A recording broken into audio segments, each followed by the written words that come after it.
한국교회 역사는요, 1885년 장로교 선교사 언더우드와 감리교 선교사 아펜셀러의 입국으로 시작이 됩니다. 물론 그 이전에 이미 토마스 선교사의 대동강명 순교가 있고 의료 선교사인 알렌 선교사가 1884년에 입국하였지만 공식적인 선교 역사는 1885년입니다. 그러니까 한국교회의 역사는 이제 140년인 셈이죠. 저는 어릴 적부터 교회에서 자랐는데 제 어릴 때부터 가졌던 교회의 부정적인 모습 중에 하나는 교회는 싸움을 잘한다는 거였습니다. 거저 툭하면 싸웠고 그리고 교회가 쫙 갈라져 나갔습니다. 이러한 현상을 보고 우리 어른들은 이렇게 탄식하곤 했습니다. 할 수 없어. 우린 민족성이 그래. 우린 엽전이야. 우린 하나가 되지를 못해. 우린 하나하나를 보면 뛰어난데 우린 합치지를 못해. 우린 별 수 없어. 정말 그런 줄 알았습니다. 우리의 민족성이 뒤떨어져서 교회가 하나 되지 못하고 늘 싸우고 갈라진다고 그렇게 배웠고 그런 패배의식이 무의식 중에 제 안에 깔려 있었습니다. 그런데 말이죠. 제가 후에 장로교회 역사를 세심히 공부한 결과 세계 모든 나라의 교회가 다 똑같았습니다. 다 싸우고 다 분열하고 그리고는 세월이 흘러가니까 다시 합쳐집니다. 우리 민족만 못나서 그런 게 아니라 사람의 속성, 사람의 성품이 다 그러합니다. 그러면서 큽니다. 그러면서 성숙해 갑시다. 우리 한국교회는 이제 몇 살? 140. 세계 개혁교회 역사는 500년이 이미 넘어섰어요. 그러니까 어쩌면 혈기왕성한 이 한국교회가 그동안 그런 길을 걸어온 것은 무리도 아니라고 생각이 됩니다. 우리 한국교회도 앞으로는 통합과 연합, 성숙의 길을 걸을 것을 믿습니다. 그게 역사의 흐름입니다. 이러한 환경에서 태어난 왕십리 중앙교회. 올해 120년을 맞이했습니다. 한국교회 역사에서 무시 못할 역사이죠. 대단한 자부심의 역사입니다. 지난주일 120주년 감사 예배에서 축사하시는 왕십리 교회의 목사님 말씀에 의하면 당시 한국교회들이 대부분 선교사들에 의해서 시작이 되었는데 우리는 순수한 우리나라 사람들에 의해서 시작된 민족적 교회라고 해도 좋은 뿌듯한 교회라고 해석을 하시더라고요. 참 흥미로운 해석이다 했습니다. 왕십리 중앙교회 교회 약사를 보면요. 1905년 연동교회 출석하던 노춘실, 김형섭, 한중선 성도가 박한영, 전종식, 송계철 성도와 함께 마장동 별장에서 예배로 시작하다로 출발합니다. 그리고는 바로 이어서 1907년 상기인들이 상왕십리동 782-2의 대지 10평, 782-3대지 106평, 합 116평을 2원에 구입하여 함석 지붕 예배당을 건축하다라고 기록되어 있듯이 이들은 곧바로 예배당을 건축을 합니다. 보아리, 노춘실, 김형섭, 한중선, 박한현, 전종식, 송계철 이 어른들은 평민이었던 것으로 보입니다. 이들이 116평 대지를 2원에 구하여 건평 9평의 예배당을 40원의 건축비로 2년 뒤에 건축을 합니다. 지금의 단위로 볼 때에는 우습지만은 당시로는 쉽지 않은 역사였을 겁니다. 그 뒤 우리의 역사 어떠했습니까? 1905년에 시작된 교회의 역사 일제 탄압의 시대와 함께 걸어갑니다.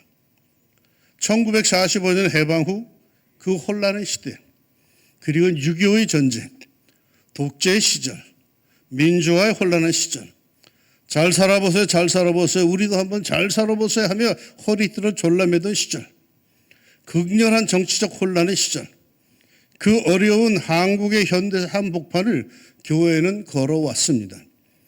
얼마나 힘들었을까요? 이렇게 힘들고 어려운 시절임에도 교회는 어떻게 유지되어 왔을까요? 어릴 적에 저는 태어나서 나 혼자 스스로 저절로 큰 줄 알았습니다. 그런데 장가가서 자식을 낳고 보니까 결코 부모의 헌신적인 손길 없이는 인간은 스스로 클 수 없다는 것을 깨달았습니다. 교회도 마찬가지입니다. 그냥 지어놓으면 저절로 교회가 된다? 천만의 말씀이죠.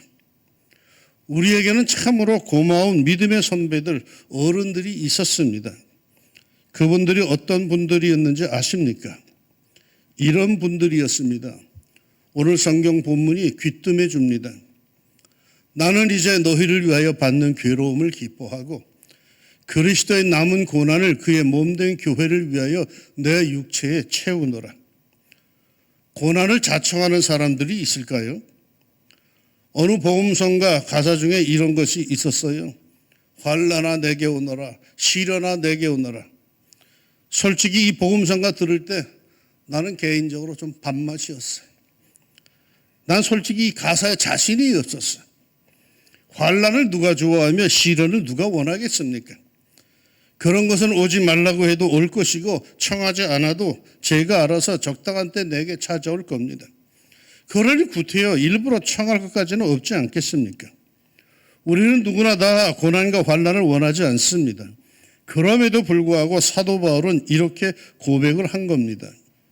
어째서 그는 괴로움을 기뻐하고 고난을 자기 육체에 채운다고 합니까? 너희를 위하여 받는 괴로움? 너 때문에 힘들다라는 겁니다. 그리스도의 남은 고난을 교회를 위하여 육체에 채운다? 교회 때문에 힘들어 죽겠다는 겁니다. 그런데 이게 즐겁다? 어떻게 그럴 수 있습니까? 아주 분명한 이유가 있습니다. 오래전에 우리 동네에서 제가 본 건데 6살짜리 여자아이가 자기보다 더 무거워 보이는 사내아이를 등에 업고는 아주 쩔쩔매고 있었습니다. 너 걔 때문에 힘들지 않니? 하고 물었더니 땀을 뻘뻘 흘리면서 이렇게 답합니다. 아니요, 하나도 안 힘들어요. 의아해서 다시 묻습니다. 너보다 더 무거워 보이는데 어째서 안 힘드니? 이에 여자아이가 그럽니다. 얘는 내가 사랑하는 동생이거든요. 사랑하면 안 무겁습니다. 사랑하면 안 버겁습니다. 교회 생활에 짐이 되십니까? 그거 교회를 사랑하지 않기 때문이죠. 바울은 교회를 사랑한 나머지 사랑하는 교회를 위해서라면 고난도 기뻐하고 환난도 받겠다고 합니다. 그리스도를 사랑하기에 그리스도가 받을 고난을 자신이 대신 받겠다고 합니다. 그러면서도 그것 때문에 못 살겠다라고 하지 않습니다. 그러면 도대체 교회가 무엇이기에 교회를 위하여 그렇게 하겠다는 걸까요? 사도행전 20장에 보면 바울이 에베소 교회 장로들을 청하여 설교하는 가운데 이런 말이 나옵니다. 28절에 여러분은 자기를 위하여 또는 온 양떼를 위하여 삼가라. 성령이 그들 가운데 여러분을 감독자로 삼고 하나님이 자기 피로 사신 교회를 보살피게 하셨느니라. 교회는 어떤 곳입니까? 하나님이 자기 피로 사신 곳이에요. 놀라운 것 아닙니까? 자기 피로 사셨다니. 하나님이 자기 생명을 주고 산 것이 교회입니다. 그냥 사람들이 모인 데가 교회가 아니에요. 하나님이 자기 피로 사서 불러낸 사람들이 그게 바로 교회예요. 한 물체의 가치는 얼마나 값이 나가느냐에 달려있죠. 싼 값에 팔리는 것은 별거 아닙니다. 그런데 하나님이 피값으로 하나님의 생명을 걸고 산 것이라면 그 얼마나 소중한 것이겠습니까? 우리 집 아이가 선물을 어렸을 때 사다 주면 꼭 물어요. 이거 얼마짜리야? 그래서 무지무지 비싼 거야 하면은 싸구려 장난감이라도 아주 만족해 합니다. 그런데 이거 싸구려야 하면 거들떠 보지도 않아요. 일찌감치 값으로 가치를 하는 지혜가 생긴 거죠. 여러분, 교회의 값이 얼마입니까? 하나님의 피값의 가치입니다. 교회는 이토록 소중한 곳이에요. 하나님께서 자기 피로 사신 곳이요, 자기 생명을 걸고 산 곳입니다. 그러기에 하나님의 은혜를 입은 사람들은 누구나 다 교회를 사랑함으로 하나님에 대한 사랑을 표현하고 그 은혜를 갚아가지요. 제가 오래전에 부목사로 섬기던 교회에 아주 헌신적인 권사님 한 분이 계셨습니다. 몸과 물질로 교회와 교우들을 섬기는데 감히 그 누구도 따라가지 못할 정도였습니다. 너무 지나치다 싶을 정도로 교회를 섬기기에 어느 날 신방을 같이 가면서 넌지시 한번 물었어요. 권사님은 교회에 드리는 것들이 너무 과한 거 아니에요? 봉사하시는 것만 해도 집에 있을 시간도 없으실 것 같아요. 그랬더니 이분이 간단하게 이렇게 대답을 하더라고요. 제가 하나님께 은혜를 얼마나 많이 받았는지 목사님이 몰라서 그러시는 겁니다. 은혜를 받은 자가 하나님을 섬기되 그것을 교회 섬김에 나타냅니다. 자신이 얼마나 큰 은혜를 받았는지 깨닫는 자가 그야말로 헌신적인 봉사와 섬김을 보여줍니다. 교인들을 가만히 보면은 자신들이 받은 바 은혜가 얼마나 귀하고 큰지 그 신앙생활, 섬김과 헌신의 모습으로 볼 수가 있어요. 예수님께서 말씀하신 것처럼 많은 사랑을 받은 자는 많은 사랑을 나타내고 적게 사랑을 받은 자는 적게 나타냅니다. 바울은요, 하나님의 은혜에 빚진 자였습니다. 그러기에 그는 그 빚을 갚기 위해서라도 교회를 위하여 받는 괴로움을 기뻐하고 그리스도의 남은 고난을 자기 육체와 채워갑니다. 하나님의 핏값을 사신 교회임을 알기 때문에 그는 자기의 모든 걸 바쳐서 교회를 사랑합니다. 전에 자신이 교회를 핍박하던 자였기에 그럼에도 불구하고 엄청난 은혜와 사랑을 받았기에 그것을 교회를 위하여 쏟아붓고 있는 거죠. 사랑하는 여러분, 교회는 이런 사람들을 위해서 오늘까지 내려왔습니다. 하나님의 사랑에 감격하여 평생 빚진 자로 사는 이들이 교회를 위하여 헌신하여 온 결과 이 세상에서 교회는 건재해 왔습니다. 몇몇 유명한 사람들을 위해서 교회가 건재해 온 것이 아닙니다. 이런 눈물겨운 감격과 은혜를 아는 사람들을 위해서 교회는 건재하는 겁니다. 교회에 무슨 법적 구속력이 있습니까? 없어요. 교회 안 나오면 잡아가는 법이 있습니까? 없어요. 교회에 빠진다고 월급이 깎입니까? 결코 그런 일 없어요. 자율적인 교회, 이 교회가 오늘까지 세상에서 건재해온 이유는 뭡니까? 그토록 하나님의 은혜에 감격하여 헌신 봉사해온 이들에 의해서 교회는 오늘까지 건재합니다. 내 주의 나라와 주 계신 성전과 피 흘려 사신 교회를 늘 사랑합니다. 이 교회 위하여 눈물과 기도로 내 생명 다하기까지 늘 봉사합니다. 아멘. 이런 분들이 교회에 있기에 교회는 이 험한 세상, 마귀의 역사가 득실되는 이 세속의 험악한 세상에서도 굳건히 서갈 수 있습니다. 124 교회 역사를 뒤적여 보세요. 그런 분들의 섬김과 헌신이 쫙 기록되어 있습니다. 그런데 여기서 한 가지 놀라운 것은요, 그리스도께서는 이러한 교회와 자신을 일치시키고 있다는 사실입니다. 그래서 교회를 말이죠, 당신의 몸, 바디라고 이렇게까지 부르십니다. 교회에 충성하는 것이 자신에게 충성하는 것이요, 교회에 봉사하는 것이 자기를 섬기는 것이요, 교회에 불순종하는 것은 주님께 불순종하는 것으로 여기신다는 것입니다. 사도행전 9장에 보니까 교회를 핍박하는 자를 향해서 네가 어찌하여 나를 박해하느냐라고 노하십니다. 그러기에 고린도전서 3장 17절에서는 누구든지 하나님의 성전을 더럽히면 하나님이 그 사람을 멸하시리라. 하나님의 성전은 거룩하니 너희도 그러하니라 하고까지 말씀하십니다. 하나님의 성전, 교회를 더럽히면, 즉 교회를 분열시키고 그 가치를 떨어뜨리면, 사람들에게 비난의 대상이 되게 만들면 그 사람을 하나님께서 멸하시겠다고까지 하십니다. 예수님의 몸된 교회를 사랑합시다. 그리하면 그만한 하나님의 사랑과 복이 우리에게 있을 겁니다.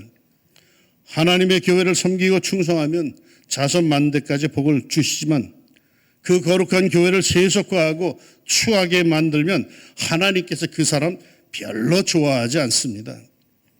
제가 어릴 때 장로님, 권사님들은 언제나 교회 일에 희생적이었습니다.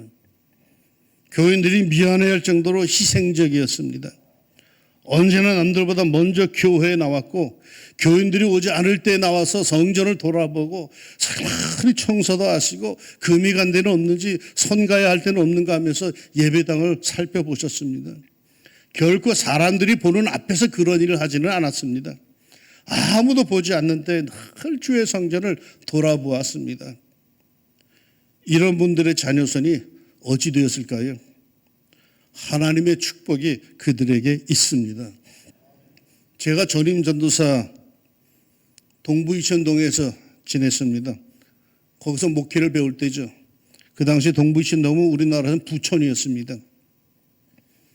어느 집사님 집에 신방을 갔는데 정말 잘 사는 집이더라고요. 집이 얼마나 넓은지 그 집안에서 길을 잃어버릴 것 같았어요. 그 집사님 부부와 함께 예배를 드리고 차 한 잔을 나누면서 이런 얘기 저런 얘기 하는 중에 궁금해서 물어봤어요. 집사님은 어떻게 해서 이렇게 돈을 많이 버셨어요? 비결이 뭡니까? 그 남편 집사님이 이렇게 답하시더라고요. 시골에 계신 우리 어머니 때문이지요. 우리 어머니가 우리 동네에서 제일 먼저 예수 믿었는데 얼마나 정성껏 교회를 섬기시는지 몰라요. 이 세상에 사업하는 이가 어디 나 혼자인가요? 수많은 사람이 사업을 하는데 내가 유독 성공할 수 있었던 비결, 다른 친구들과 아무리 비교해 보아도 특별하게 다른 것이 없는데 아마도 있다면 우리 어머니가 지금도 매일 밤 교회 바닥에 엎드려서 나를 위해서 기도하시기 때문일 겁니다. 여러분의 자녀들이 이런 고백할 수 있게 되기를 축원합니다. 하나님께서는 핏값을 치르시며 교회를 세우셨습니다. 얼마나 그 교회를 사랑하시겠습니까? 우리는 생각 없이 드나들지만 아니에요. 이 교회는 하나님의 핏값으로 세운 교회예요. 그러기에 이 교회의 전신인 예루살렘 성전을 향하여 하나님이 이런 축복을 약속하셨습니다.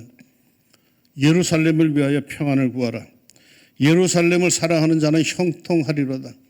네 성 안에는 평안이 있고 네 궁중에는 형통함이 있을지어다. 내가 네 형제와 친구를 위하여 이제 말하리니 네 가운데 평안이 있을지어다. 여호와 우리 하나님의 집을 위하여 내가 너를 위하여 복을 구하리로다. 이 축복을 여러분이 모두 누리시기를 축원합니다. 그리스도인은 교회를 떠나서는 아무것도 못해요.